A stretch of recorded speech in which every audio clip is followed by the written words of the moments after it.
Hello, welcome back and thanks for joining me again. In this session, our party will descend to their very first dungeon. So I already opened the tables part of the book. There are two pre-made adventures in the expanded edition of War Against Darkness, but I don't want to use them because both have some secrets and I don't want to give you spoilers. So let's enjoy those two adventures.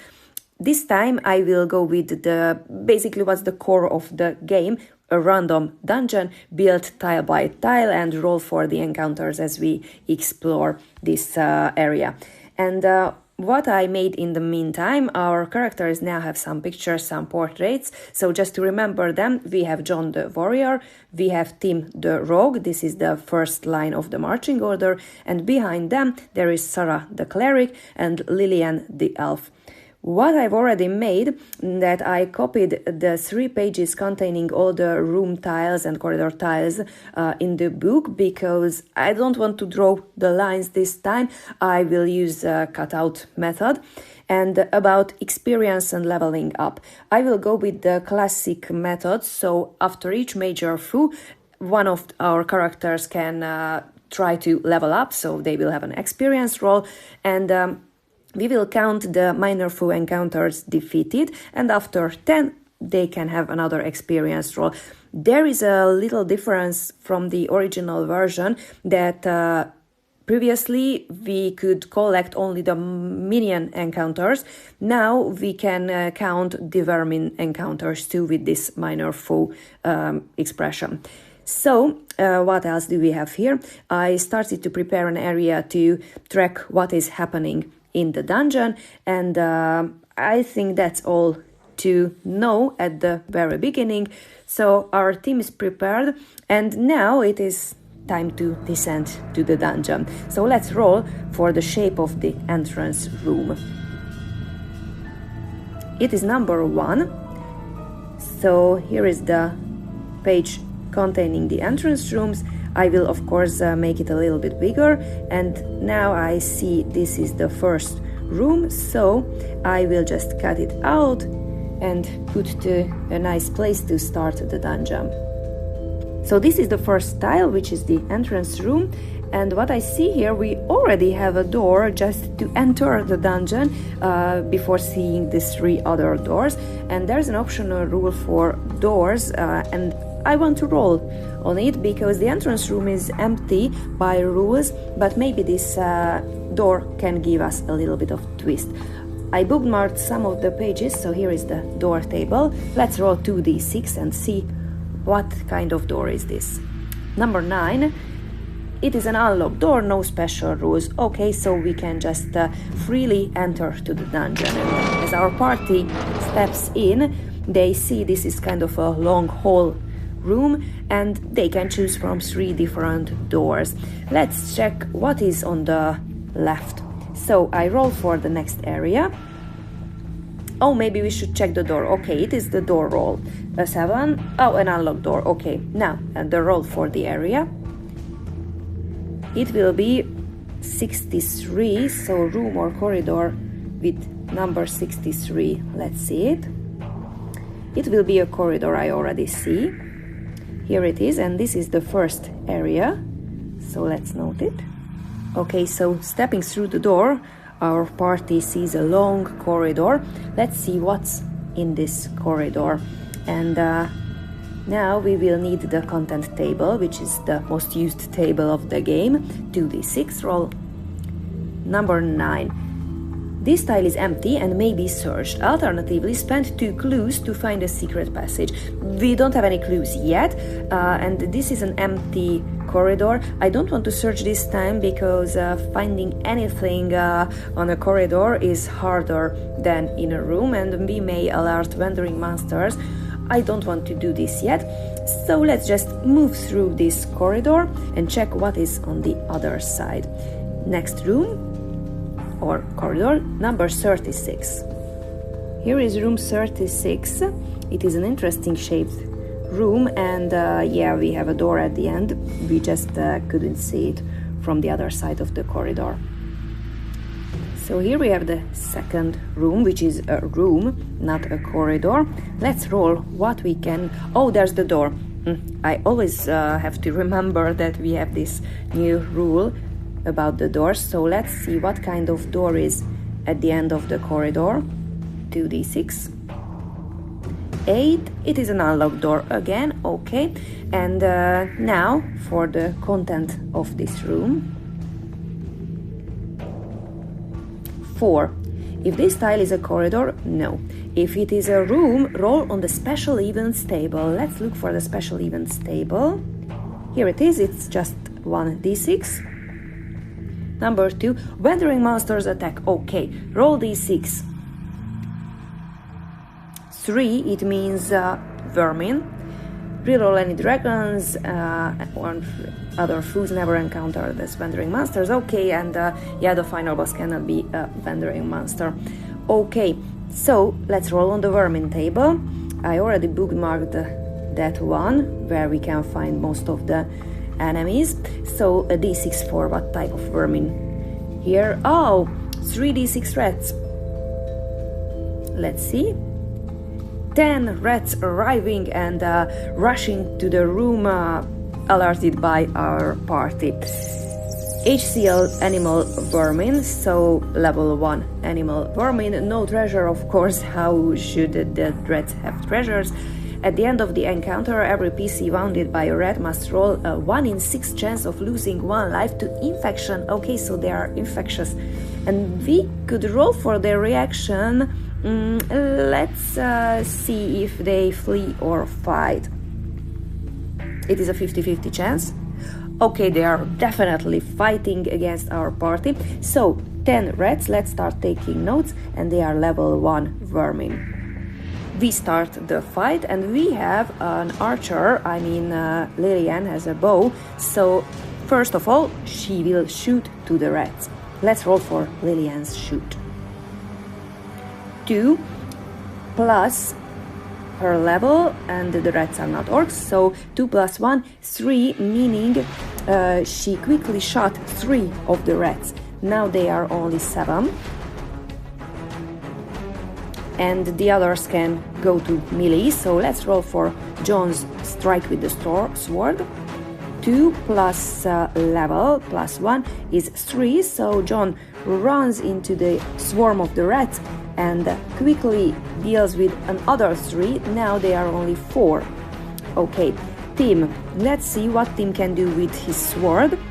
3 and plus level versus outnumbered. The 4 rats are not in this situation, so okay, it's just 3, but it's enough for another 3 rats, and only 1 more left.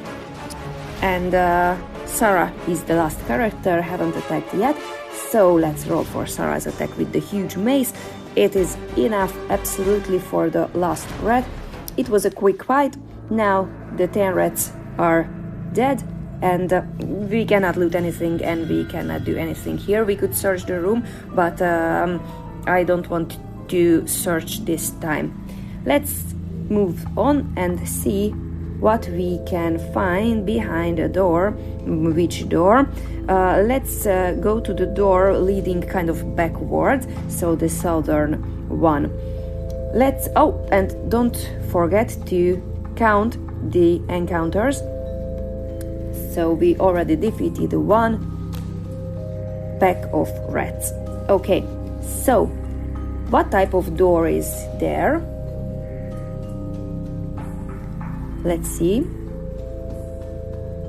5. It is a locked door. HCL plus D6, so 1 plus 5, meaning it is a level 6 door. Okay, Tim is the only one who has lockpicks and skills to try to unlock the door, and he can have a plus level, so plus 1 bonus, meaning versus the level 6 door, we still have to roll a 5 to be able to unlock. Let's see. 6. Okay, great. Now everyone can see how experienced Tim is with the locks, and how quickly he just opened it. And let's see what they can find on the other side of the door. Let's roll for the shape of the tile. 45. It will be a corridor again, and now we should fit it somehow to the dungeon, as we have another door there.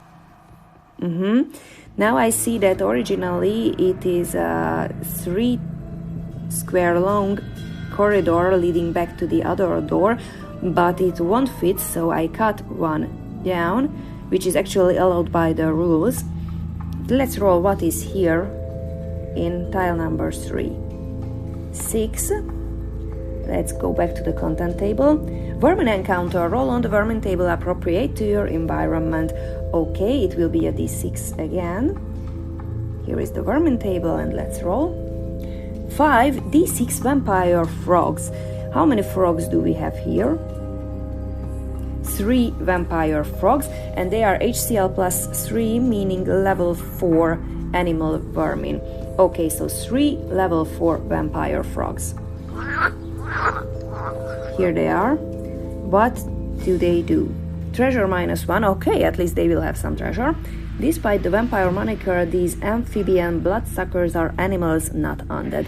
As they step into this corridor, John immediately alerts the others that there are some vermins there to fight. So Lillian, using his bow from the back row, starts to shoot to these frogs. 6, it is an exploding roll. Plus 3, it is 9.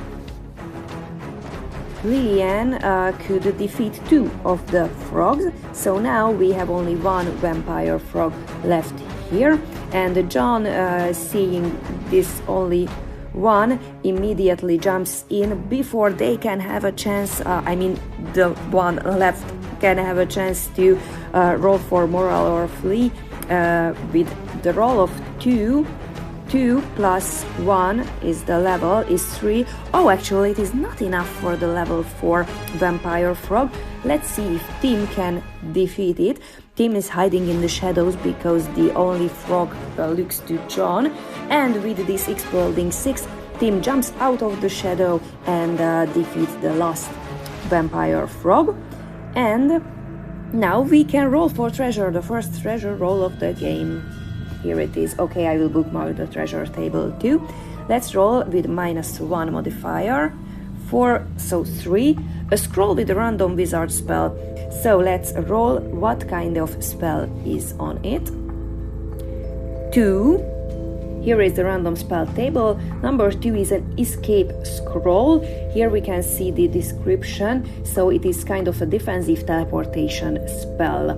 Lillian is the one who can add plus level for spellcasting rolls, so I think she's the one grabbing this scroll.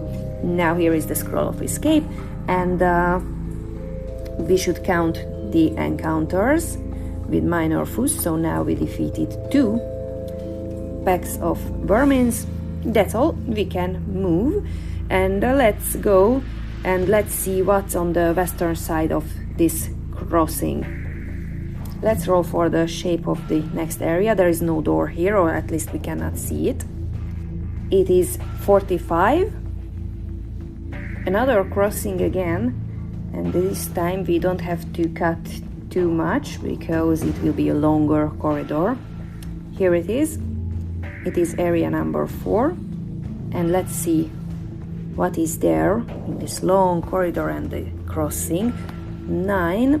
Where is the content table? This tile is empty and may be searched. Okay, so an empty corridor. Just take notes and move along.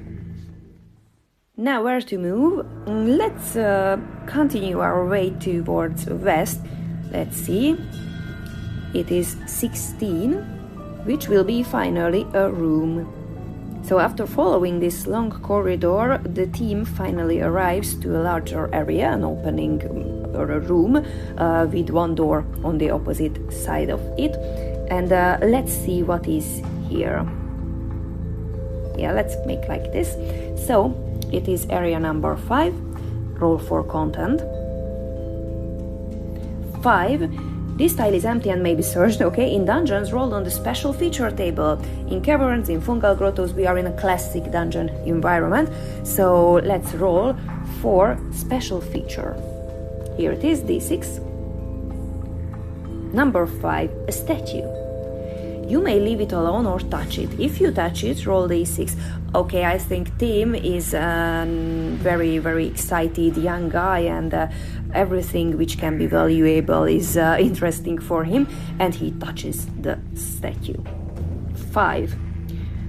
On a 4 to 6, yeah, the statue breaks. You find 3d6 times 10 gold pieces inside, but gain no experience from the encounter. Okay. A living statue it is not a living statue, it is not a final boss, so let's just roll what was found in the statue. 8 times 10, 80 gold pieces. Tim rushes to the statue, touches it immediately. It is like a glass statue, so it shatters. I want to share it this time, so 20 for each characters. Now John has 22 gold pieces, Tim has 33, Sarah has 21, and Lillian has 27 gold pieces. Okay, and let's note that here was a statue and we found a lot of gold. So there was only a statue, it was broken by Tim, 80 gold pieces found, and there is this door on the other side of the room. Let's see what type of door is this. Door table 2d6. Number 5, it is a locked door. Let's see the level of the door. 5 plus 1, yeah, HCL, so highest character level, it is 6 again. Okay, Tim can unlock it with a roll of 5. After Tim successfully opened the door before with the same level, now this time it didn't go well, so we just have to take notes that here is a level 6 locked door, and we could bash it, but we have plenty of other options to explore, so I think the team moves back to area number 4, to this crossing, so we have to roll for wandering monsters. Whew, no wandering monsters. Okay, so now we are standing in this crossing, area number 4, and let's see what is on the north side of this crossing. Let's roll for the next area. 61. It will be a larger room, and I have to somehow rotate it. Let's do it this way. And now, getting closer, they see that there is a door at the end of the corridor. Here it is, area number 6. But before we can enter, let's roll on the door table. 2d6. 8. It is an unlocked door.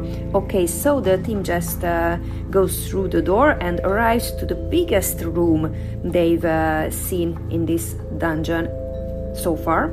So let's see what is there. Content table and 2d6 roll.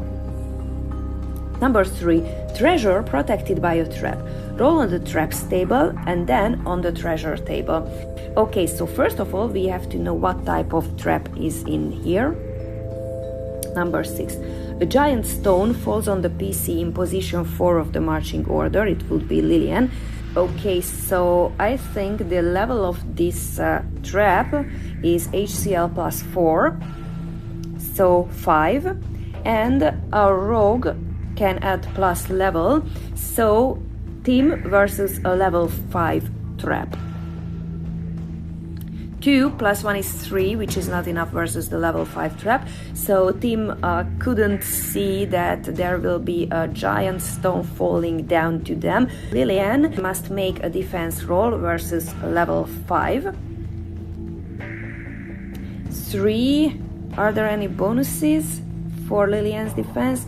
Light armor plus 1, it's still just 4, which is not enough versus the level 5 trap, so losing 2 lives.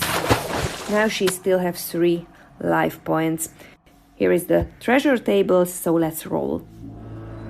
6, it is a magic treasure. Okay, now it absolutely makes sense that Tim saw something shiny there, something magical.